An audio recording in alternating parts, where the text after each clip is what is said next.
20 meter high vertical pole, ये तो किया नहीं, a 20 meter high vertical pole and a vertical tower are on the same level ground in such a way, so इधर भी पोल और tower है कि नहीं, और सेम लेवल पे है, तो एक पोल है which is 20, कितना दिया है 20 meters high and there is one tower, correct?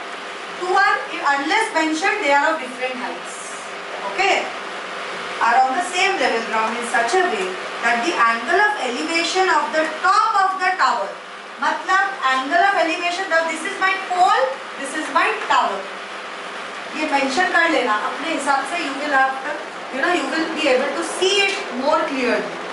So the angle of, in such a way that the angle of elevation of the top of the tower as seen, listen carefully, now again I am writing the point, such that the angle of elevation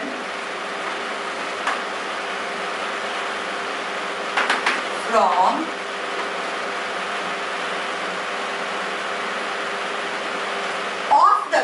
angle of elevation of the top of the tower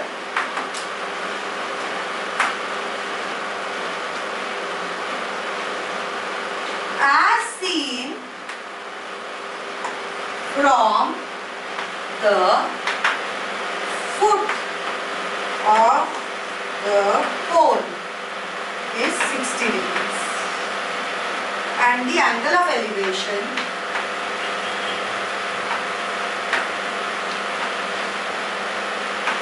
of the top of the pole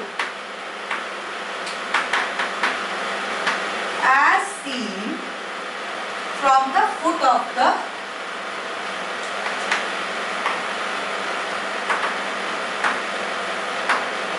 tower is equal to 30 degrees. Find height of tower, find the height of tower and find the horizontal distance between the two.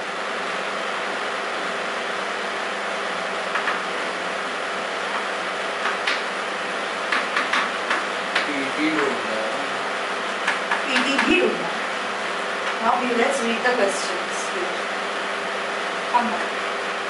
The angle of elevation of the top of the tower, ये tower है, as seen, किधर से देख रहे हैं, from the foot of the pole, मतलब ये पोल है, पोल के फुट से देख रही हूँ मैं, तो एंगल ऑफ एलिवेशन कितना लगा टावर का 60 degree. So can I say this angle is equal to 60 degrees? समझा क्या बोला मैंने? इससे समझाओ, इसको नहीं समझ में आया? So tell me.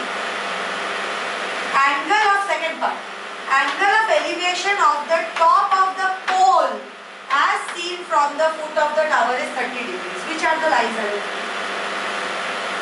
So tower से elevate करेंगे तो पोल के टॉप तक जो दिखेगा उसका एंगल कितना है 30 डिग्री. समझ में आया क्वेश्चन? क्या ढूंढना है? Height of tower and horizontal distance between these two. एक एक करके ट्रायंगल हम लोग टैकल करेंगे. Let's first take the triangle PRT. क्यों हम लोग ट्रायंगल PRT दे रहे हैं? इसमें एक मुझे वैल्यू दिया हुआ है ना 20 metres. So this is the ideal triangle to use or not? Yes. In right triangle PRT, can I say I have been given this? Easily मुझे ये मिल जाएगा कि नहीं? PT मिल जाएगा ना second part of the question. So can I just say, but what do I have? So 60 degrees जो है मेरा, but can I use this angle? Now this is a big question. Now again try to understand. Here you will have to, if you are analytical, proper analysis करना अगर आपको आता है, ये बहुत easy हो जाएगा. These are both vertical towers. So whole thing is 90 degrees. So this is how much? 30 degrees. Yes. This whole thing is also 90 degrees. So this is how much? So now, can I take this triangle PPR इसमें मुझे 30 degrees के according करना पड़ेगा कि नहीं solve? I cannot take this 60 degrees randomly out of nowhere. अभी ये 30 degrees मेरे पास है ये ट्रायंगल के अंदर. Let me redraw the triangle for you.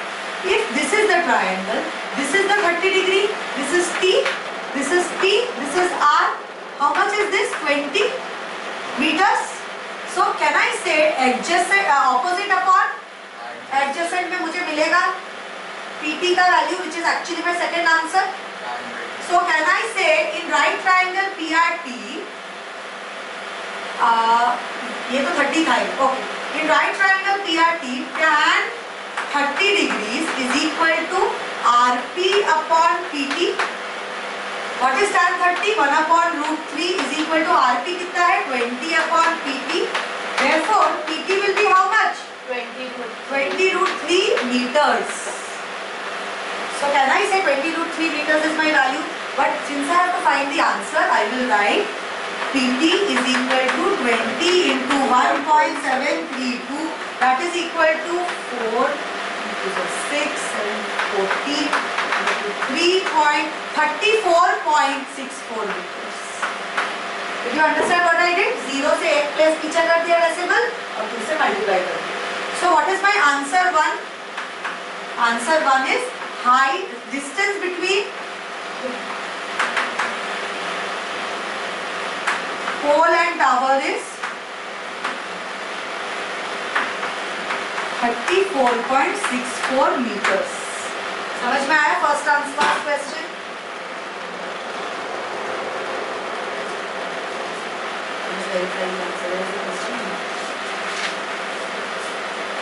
हाँ, 34.64. Next, now what do I have to find? I have to find this value or not? For this value, which triangle will I need? PQT. So second sum के लिए in right triangle PQT. Let's redraw it once again. ये easy है ना ये सब? क्या angle अब लोग को कंसिडर करना पड़ेगा यहाँ पे PQT में? ये तो 90 डिग्रीज है. ये कितना है? 60 डिग्रीज है. और कोई वैल्यू पता है हमें? PT का वैल्यू पता है? Please, please, please don't write the value of PT as 34.64. Just write 20 root 3. Root 3 का cancellation या multiplication होने का चांस रहता है. समझ में आया? Details. So we have this. We need what? This. So we have adjacent. We need opposite.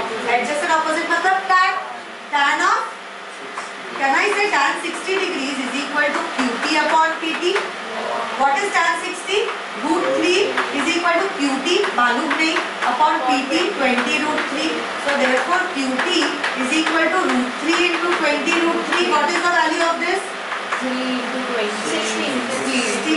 So can I say answer height of tower is equal to 60 लिखा ना? Meters. समझ में आया? ये समझा सबको?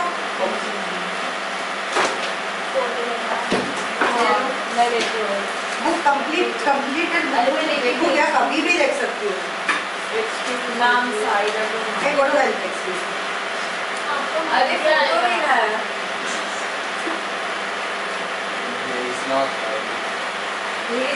ये इन लोग के साथ आलसी हो गया है.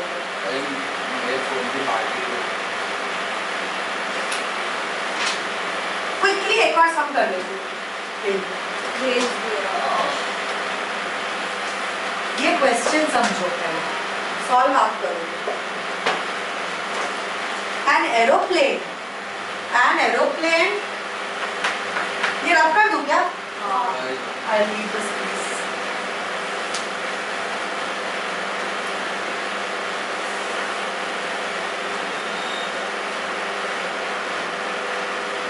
An aeroplane flying horizontally. मैत्री प्लीज ध्यान दो क्लास में. क्या? अभी तो Just be attentive. और एरोप्लेन फ्लाइंग हॉरिजॉन्टली मतलब ऐसा फ्लाई कर रहा है 1 kilometre above the ground. So this is my ground. This is 1 kilometre above the ground. ये लेवल पे हॉरिजॉन्टली फ्लाई कर रहा है. यही बोल रहे हैं ना ट्रेन के बारे में अब तक. is going away from the observer. मैं इधर खड़ी हूँ, 1 किलोमीटर ऊपर हॉरिजॉन्टली जा रहा है मेरा plane. Is observed at an elevation of 60 degrees. So horizontal angle कितना हुआ? 60 degrees. समझ में? horizontal बोला है, parallel बोला है क्या? नहीं. So when a plane takes off, it takes off at a very slight slant angle or not? So what happens here? It is going horizontally. मतलब it is not going like this. It is going horizontally at an angle of what? 60 degrees. So angle 60 degree किधर से बनेगा? इधर से या इधर से? ऊपर से? Did you understand this part of the question? Line of site वो है. लाइन ऑफ साइट क्या है? लाइन ऑफ साइट ये 1 किलोमीटर में ऊपर जो लाइन पर है वो है. हमें ऑब्जर्वर नीचे खड़े रहेगा. ऑब्जर्वर नीचे खड़ा है तो ये एंगल भी 60 होगा, क्योंकि ये दोनों लाइन पैरेलल होंगे ना. समझ में आया? एक सेकंड मैं देख लेती हूँ. So once again let me read the question. हाँ, चौक गया है. Okay. An aeroplane flying horizontally 1 kilometer above the ground is going away from the observer, is observed at an elevation of 60 degrees. This is also 60 degrees. This angle is also 60 degrees only. Why? Because these two lines are parallel to each other, ना? समझ में आया इधर तक? After 10 seconds, its elevation is observed to be 30 degrees. After 10 seconds, the flight is going to, the aeroplane is going to move ahead. No? 10 seconds के बाद आगे चला जाएगा ना थोड़ा सा. So let's say this is point AB. ये ना मैं फिर से लिख रहा हूँ, आप लोग से समझ. There is an observer A standing over here on ground. It is moving away. So it is somewhere over here. I can say the plane is moving away like this. This elevation angle is how much? 60 degrees. So this is the observer. So the angle it will make over here is also going to be 60 degrees only, ना? यहाँ पे भी 60 degrees बनाएगा ना? और ये height कितना है? ये 60 degrees है. ये भी 60 degrees और ये height कितना है? 1 किलोमीटर है कि नहीं? इधर तक समझ में आया? फिर से समझाओ किसी को? Okay. So let's say this is A. This is A. B. Whatever. ठीक है? Now, after 10 seconds, its elevation after 10 seconds, let's say it has gone till this point. ठीक है? यहाँ इस point तक कहीं किसी का एक point तक गया है. Elevation इसको मिल गया. After 10 seconds, it will move a certain distance or not? Let's say it has moved a distance till this point E. इतना distance move किया है इसने. Horizontal distance इतना cover किया. Elevation इसका observe हुआ है 30 degrees. मतलब क्या? The plane is going like this, like this, like this, like this, like this, but it is moving a horizontal distance. Component भी move कर रहा है कि नहीं वो? सोच इतना move किया. तो उसका elevation अभी यहाँ से, observer is not changing the position. So what is the elevation seen now? समझ में आया इधर तक? इससे बड़ा क्वेश्चन? हाँ, ठीक. An aeroplane is flying horizontally 1 kilometer above the ground and going away from the observer. Okay? Yes. At an elevation of 60 degrees. इतना समझा? Now after 10 seconds, it has covered a certain horizontal distance also. After 10 seconds, its elevation is observed at 30 degrees. Okay. Okay? Elevation थोड़ा कम दिख रहा है क्योंकि दूर चला गया ना तो पास दिखता है. दूर चला गया तो सीधा दिखता है. Understood? Find the uniform speed of the aeroplane. Find डरो मत. Speed is distance upon time only. Tension मत लो. Find the uniform speed of plane. मतलब क्या करना है? देखो यहाँ पे height क्या है हम लोगों का? 1 kilometer. This is the height we have over here. This value is 1 kilometer. This is 60. Can I find BC? Can I find BC? Any problem in finding BC? What do I have to find? Find the uniform speed of the plane. Plane is observed to be moving at uniform speed. So what do we exactly need to find over here? यहाँ पे देखो ये इधर भी C के साथ यहाँ पर भी एक 90 degrees बनेगा कि I can just pull it down ना. This A is BC becomes a rectangle. if it becomes a rectangle, if I can find the total distance covered by the plane, I should be able to find the uniform speed also, isn't it? Distance covered कितना है? CD निकालना है कि नहीं मुझे? Basically, I need the distance from the initial position to the final position. So, in right triangle, ACB, once again ACB में फटाफट बताओ अभी. Can I say tan 60 is equal to what? Opposite upon hypotenuse, that is AC upon BC, that is equal to 1 kilometer मतलब 1000 meters. 1000 upon BC. So what is BC? BC tan 60 कितना है? जल्दी बताओ. √3 BC is equal to 1000. So BC is equal to 1000 upon meters. मिल गया BC? अभी देखो, अभी एक और ट्राइंगल हम लोग को कंस्ट्रक्ट करना पड़ेगा यहाँ पे. ये ट्राइंगल भी है कि नहीं? ये ट्राइंगल है कि नहीं? Now we have considered this triangle. ये ट्राइंगल से मुझे पूरा BD मिलेगा. Do you agree? This is 1, then this is also 1 kilometer. Yes. Any problem in understanding? How much is this? 1000 upon √3. Let's say this is x. ठीक है?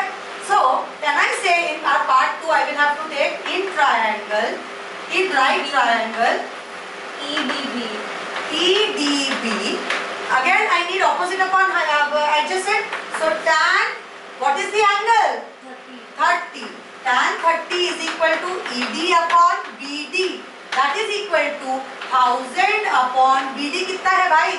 1000 upon √3 plus x.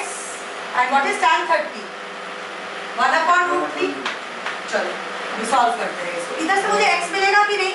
Can I say 1 upon √3 is equal to 1000 upon 1000 plus √3x upon √3. ये क्या हो जाएगा? Reciprocate हो जाता है कि नहीं? So what will this be? 1 upon √3 is equal to 1000 into √3 upon 1000 plus √3x. Any problem? This √3 and this √3 can get multiplied with each other. I am taking this 1 and into √3 यहाँ पे कर दूँ. So can I say 1000 plus √3x is equal to 3000? कोई दिक्कत है इसको समझ में? 3 into √3 into √3 is 3. 3 into 1000 is 3000. हाँ. So can I say √3x is equal to 2000? Why? 1000 minus 3. कुछ और नहीं, कुछ नहीं मिला है आपको अब तक. X is equal to 2000 upon √3 meters. So what is my total height BD? So what is my BD? BD is equal to 2000 upon √3 meters. Plus नहीं बेटा. अच्छा नहीं. BD minus BC करना पड़ेगा मुझे. What do I need? Distance between initial and final position of the plane or not? Right? Yes. Initial and final position will be equal to BD minus BC. इसको नहीं समझ रहा है? BD minus BC. What is BD? 2000 upon √3. And what is BC? 1000 upon √3. That is equal to 1000 upon √3 meters.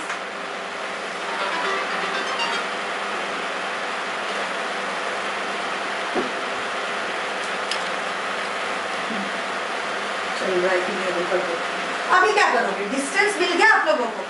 अभी फिर से question पे वापस आते हैं. Let us read the question once again. After how many seconds did I say 10 seconds हुआ ये instance. So after 10 seconds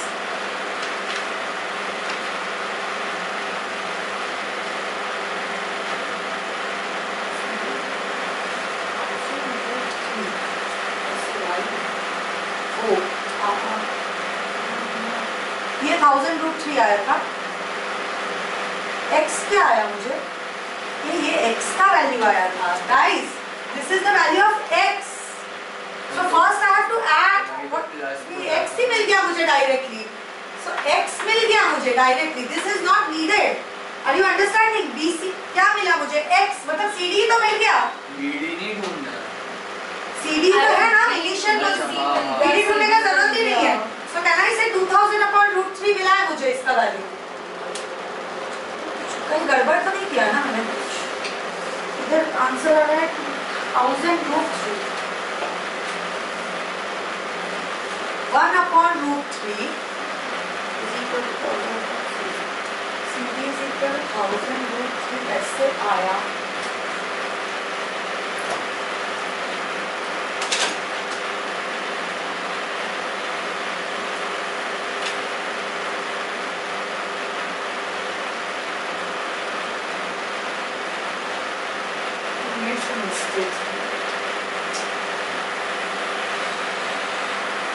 numerically छोड़ो, x का वैल्यू मिल गया हम लोगों को. Numerically I'll resolve it. If I have x, I have the distance. Once I have the distance, this is my distance. Once I have the distance, you know what blunder I have made here? I have no blunder. What blunder have I made? हम लोग गलत. नहीं वो गलत नहीं है. देखती हूँ मैं. Anyway, distance है, time है. Can I say velocity is equal to distance upon time? What is my velocity over here? What is my speed over here? Speed I don't know. Distance पता है हमको? Meters. कितना meters है? 2000 upon root 3. Upon time into 10. So can I say the velocity should be 200 upon root 3? तब इसको solve करना पड़ेगा. Meters per second. Rationalize करेंगे ना. Meters per second. अगर kilometers per hour बोलते हैं, then what do we have to do? Meters per second to kilometer per hour का direct conversion पता है आप लोगों को? 5 upon 18. So you can directly multiply this by 5 by 18. You will get it in kilometer per hour. And kilometer per hour to meter per second is 18 upon 4. Okay? I will check. I made some mistake.